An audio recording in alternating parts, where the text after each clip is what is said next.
Good morning. আমাদের দিনরাত্রির নতুন আরেকটি ভ্লগে আপনাদেরকে স্বাগত। আশা করি সকলে ভালোই আছেন।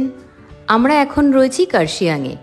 আমাদের গন্তব্য ডাউহিল আর হনুমান টক, আর সেখান থেকে বাড়ি ফিরে আসা, এই নিয়ে আজকের গল্প। ডাউহিল নিয়ে মানুষের মনে নানা রকম বিশ্বাস তৈরি হয়েছে। আমার কোনোদিনও যাওয়া হয়নি, আজকে যাচ্ছি। কি আছে না আছে সেগুলো একটু খুঁটিয়ে দেখা, আর ওখানকারের যারা রয়েছেন দায়িত্বে তাদের সাথে সম্ভব হলে একটু কথা বলে নেওয়া। এখন যে স্কুলটি আপনারা দেখছেন এটি ভিক্টোরিয়া গার্লস বয়েজ স্কুলটি। একটু ভেতর দিকে, একটু ওপরে, ওখানে প্রবেশ নিষিদ্ধ। গেটম্যান থাকেন, তার সাথে কথা বলে নেব, দেখি যদি সম্ভব হয় তার কাছ থেকে কিছু সত্য জানা যায় কি না। তবে ডাউহিলের এই ইকো ট্যুরিজম স্পট, অর্থাৎ একটি পাইনের বিরাট বড় পাহাড়ি বন, সেখানেই আমরা এখন এসেছি। এটি আজকের আমাদের প্রথম গন্তব্য।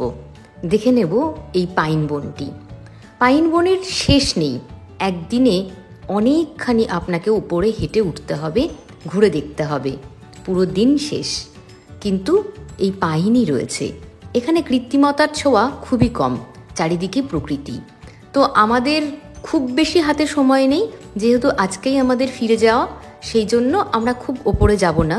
এই কাছে পিঠে যতটুকুনো সম্ভব আমরা একটু ঘুরে দেখব। ড্রাইভার দাদা আসার সময় বলছিলেন এই রাস্তা দিয়ে অনেক রাতে উনি কখনো ড্রাইভ করে যান না, যদি কোনো প্যাসেঞ্জার ওনাকে অনুরোধ করেন তাহলেও যান না। আমি জানি না ওনার বিশ্বাস কি, তবে এখানে আসার পরে আমার কিন্তু কিছু মনে হয়নি। অনেকেই বলে যে একটু গাটা ভারী লাগে, কীরকম গা ছমছম করে, কিন্তু আমার সাথে সেরকম কিছুই হয়নি। এমনি যেরকম সাধারণ 5টা জায়গা, এই জায়গাটিও সেই রকমই। সুবিশাল পাহাড়ি পাইন বন, বিশাল উঁচু উঁচু এক একটা গাছ। এই কাঠ দিয়ে খুব ভালো নাকি ফার্নিচার হয়, পাপান ভাই বলছিল। আমার ঘরে আপনারা একটা কালো রঙের আলমারি দেখে থাকবেন ব্লগে কখনো কখনো, ওই আলমারিটি পাইন কাঠের। যাই হোক, দূরে একটা ব্রিজ দেখতে পেয়েছিলাম নিচ থেকে, তো ওদেরকে বললাম চল একটু ট্রেক করে ওপরে উঠি, আর ওই ব্রিজটাতে দাঁড়িয়ে কয়েকটা ছবি যদি তোলা যায়। এই জায়গাটি অসম্ভব সুন্দর, আর কান পাতলে পাখির আওয়াজ কিন্তু আপনি শুনতে পাবেন। আর এখন এসেছি সেই ভিক্টোরিয়া বয়েজ স্কুলে। এখানে একজন রয়েছেন, চলুন ওনার সাথে একবার কথা বলে দেখি।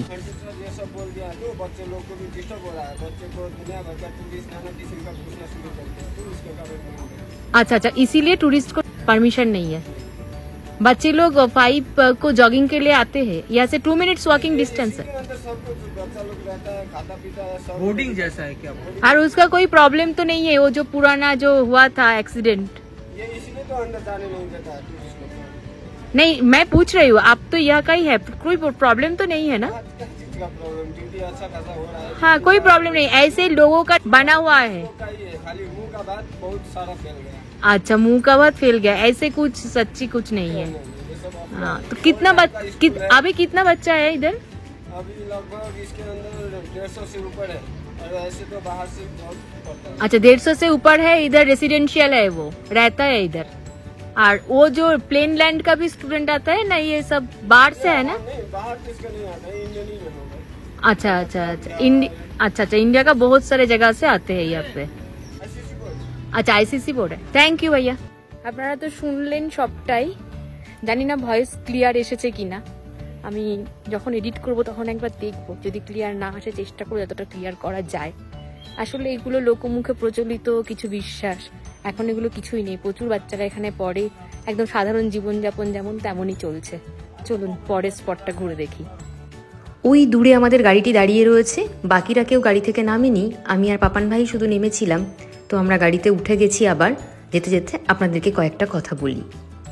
স্কুলটির নাম ভিক্টোরিয়া বয়েজ, 1879 খ্রিস্টাব্দে প্রতিষ্ঠা হয়েছিল। মাঝখানে একটি বিপর্যয় ঘটেছিল, মানুষের মনে নানা রকম বিশ্বাসও তৈরি হয়েছিল। এখানে নাকি তেনাদের দেখা পাওয়া যায়, আসলে ভূতের বাস আছে নাকি এখানে। কিন্তু এখানকারে যারা রয়েছেন তাদের কোনো অসুবিধে নেই। যিনি দারোয়ান রয়েছেন তার মুখে তো শুনতেই পেলাম আমরা সবটা। তিনি বললেন কোনো সমস্যা নেই, 150রও বেশি ছাত্র কিন্তু এখন রয়েছে এই বোর্ডিংয়ে। ভারতবর্ষের বিভিন্ন প্রান্ত থেকে ছাত্ররা এসে পড়াশোনা করছে বহাল তবিয়েতে। মানুষের মুখে মুখে সেই প্রাচীন কথা আজও প্রচলিত। জানি না কতটা বিশ্বাসযোগ্য বা কতটা সত্যি, একটা প্রশ্ন থেকেই যায়। যাই হোক, ডাউহিল আমরা ঘুরে দেখলাম, কিন্তু আমরা সেভাবে কিছুই অনুভব করিনি। তবে দিদি, সৌরভ ভাই এরা বলছিল অমাবস্যা রাতে হয়তো কিছু অনুভব করা যেতে পারে। জানি না, ওরা মজা করছিল। তবে এখন আমরা আরেকটু ওপর দিকে যাচ্ছি, আর এখানে আকাশটা দেখুন, একদম নীল আকাশ, পরিষ্কার ওয়েদার। কে বলবে এখন বর্ষাকাল? পুরো মনে হচ্ছে না শরৎকাল। পুজোর পর এসেছি দার্জিলিংয়ে ঘুরতে। আর বাদিকে চা বাগান, ডান দিকে খাড়া ঢাল, আর মাথার উপরে বিস্তীর্ণ নীল আকাশ, অসম্ভব সুন্দর। ওই যে দূরে দেখেছেন হনুমানজি। চলে এসেছি আমরা নেক্সট স্পটে। বাদিক করে গাড়িটাকে আমরা পার্ক করব, তারপরে পায়ে হেঁটে একটু নিচের দিকে যাব। পুরো কার্শিয়াং সিটিটা না অপূর্ব। আর এই রোডটাকে না জুলুকের মতো সেই জিগজ্যাগটা লাগছে। আর ওই যে হনুমানজি, না আসলে মিস করে যেতাম এগুলো। ওই হামাহাটা ঘুরে চলে যেতে হতো। কার্শিয়াং শহরটা এখান থেকে পরিষ্কার দেখা যাচ্ছে। আর পরিষ্কার মানে নীল আকাশ, সাদা পেঁজা তুলোর মতন মেঘ, আর ওই যে দূরে হনুমানজি। অপূর্ব, মানে ভাবিনি সকাল থেকে এইরকম ওয়েদার আমরা পাবো। আর এই যে রোডটা পুরো জুলুকের মতন, পুরো জিগজ্যাগ, অসম্ভব সুন্দর। যদিও একটা রাউন্ড এখান থেকে দেখা যাচ্ছে, একটা বাস। অসম্ভব। আমি প্রথমে ভেবেছিলাম হনুমান টপ এটা। সৌরভ ভাই বলল না, হনুমান টক। হ্যাঁ, অনেক উপরেই, টপ বললে পারে ভুল হতো না কিছুই, কিন্তু প্রচলিত হনুমান টক নামেই জায়গাটি। অপূর্ব, মানে এই সৌন্দর্য শুধু দু চোখ ভরে দেখতে হবে।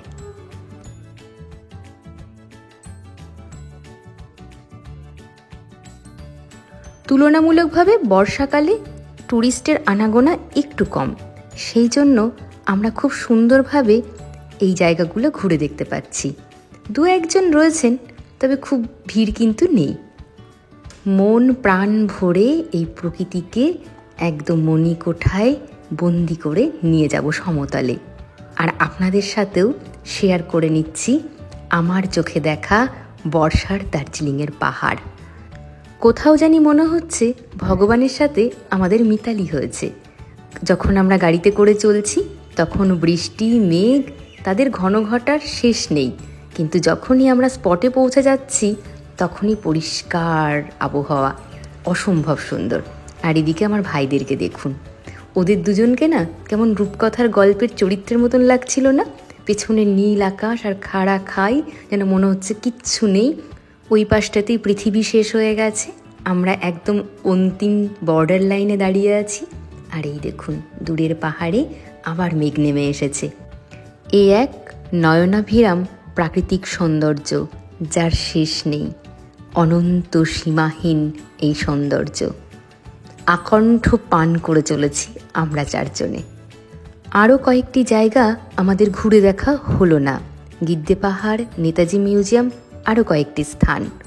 তবে এই যে অপূর্ণতা, এটা থাকা ভালো। এর টানেই তো আবার ফিরে আসবো এই পাহাড়ে, তাই না? চলুন এবার ফেরার পালা। খিদে পেয়েছে ভীষণ। এখন ঘড়িতে বাজে 3টে। আমাদের ট্রেন রাত 9টায়, অনেক দেরিতে। আমরা ফিরব হামসফরে। নতুন ট্রেন, নতুন লাইন, তার নতুন রাস্তা। আমাদের যাত্রা শুরু হয়েছিল নবদ্বীপ ধাম স্টেশন থেকে। তিস্তা তোরসা ট্রেনে করে এসেছিলাম এনজিপি, সেখান থেকে গাড়ি নিয়ে দার্জিলিং। ফেরার সময় আমরা কিন্তু নবদ্বীপ ধামে আর নামবো না, আমরা নামবো বাড়ির কাছের স্টেশনে কৃষ্ণনগর। ওই যে আপনাদের বললাম নতুন ট্রেন বুকিং আছে সেখানে। পাহাড়ে কখনো রৌদ্র, কখনো মেঘ। এই মেঘ রৌদ্রের খেলা দেখতে বর্ষাকালে ভীষণ ভালো লাগে। আর এইখানে দেখেছেন একটা ডেভিল আয়ের মতন, বিগ বস রিয়ালিটি শোতে যেরকম একটা চোখ থাকে, সেই চোখের মতন।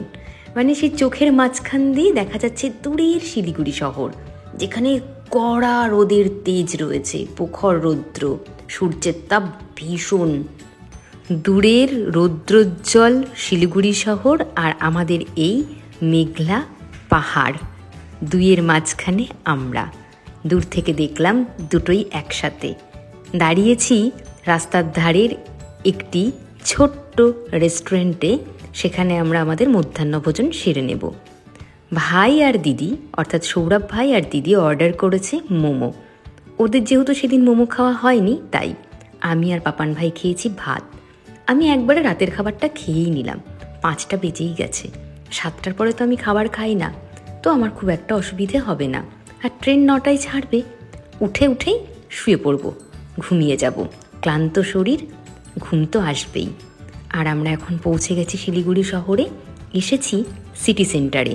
আমাদের হাতে এখনও বেশ কিছুটা সময় রয়েছে, প্রায় ঘন্টা দেড়েক। সেই জন্য ভাবলাম একটু সিটি সেন্টার ঘুরেই যাই। পাপান ভাই এর আগে একবার দার্জিলিং থেকে ফেরার পথে সিটি সেন্টারে একটা আইসক্রিম খেয়েছিল, ভীষণ ভালো ছিল নাকি। তাই ভাই বলল, চলো ছোড়দি আইসক্রিম খেয়ে আসি। ওই যে দূরের একটা কাউন্টার আপনাদেরকে আমি জুম করে দেখালাম, ওটি হচ্ছে আমুলের আইসক্রিমের কাউন্টার। সেখানেই পাওয়া যায় আইসক্রিম, ভীষণ সুন্দর। চকলেট লাভা দিয়ে আইসক্রিমের ওপরটা পুরো কোট করে দেয়, তারপর কোণের মধ্যে করে পরিবেশন করে। অপূর্ব লাগে সত্যি। ভাই খুব ভালো সাজেস্ট করেছিল। আইসক্রিম খাওয়ার পরে আমি ভাইকে বললাম, দূরে একটা বুক শপ দেখেছি, ওখানে একটুখানি ভিজিট করব। যাওয়ার আগে দেখব ওদের বইয়ের কালেকশন কেমন আর দাম কেমন। তো বললো ঠিক আছে। যাই হোক, আইসক্রিম আমরা পেয়ে গেছি। বেশ ভিড় ছিল কাউন্টারটাতে। 70 টাকা করে নিল। খুব সুন্দর। আপনার পছন্দ মতন যে কোনো ফ্লেভার আপনি আইসক্রিম নিতে পারেন। তার উপরে ওরা এরকমভাবে চকলেট কোট করে দেবে। আর এখান থেকে মলটাকে পুরো দেখা যায়। এখন ঘড়িতে বাজে 8টা। তো বলতে গেলে শহুরে কালচারে এটা সন্ধ্যা। তাই সকলেই তাদের কচিকাচাদের নিয়ে একটু ঘুরতে বেরিয়েছে। আর এই দূরে ট্রেনটা যাচ্ছে দেখলেন, খুব ভালো লাগে।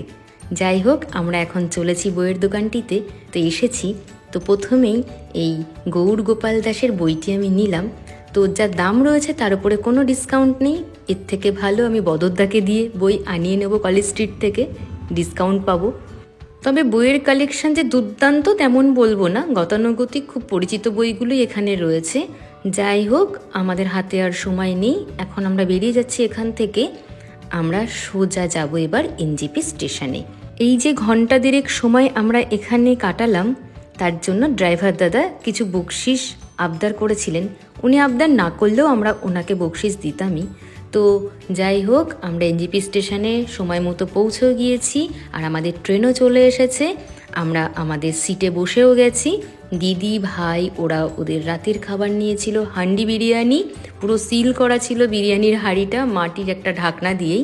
তো সেটাকে বহু কষ্টে ওরা খুলেছে।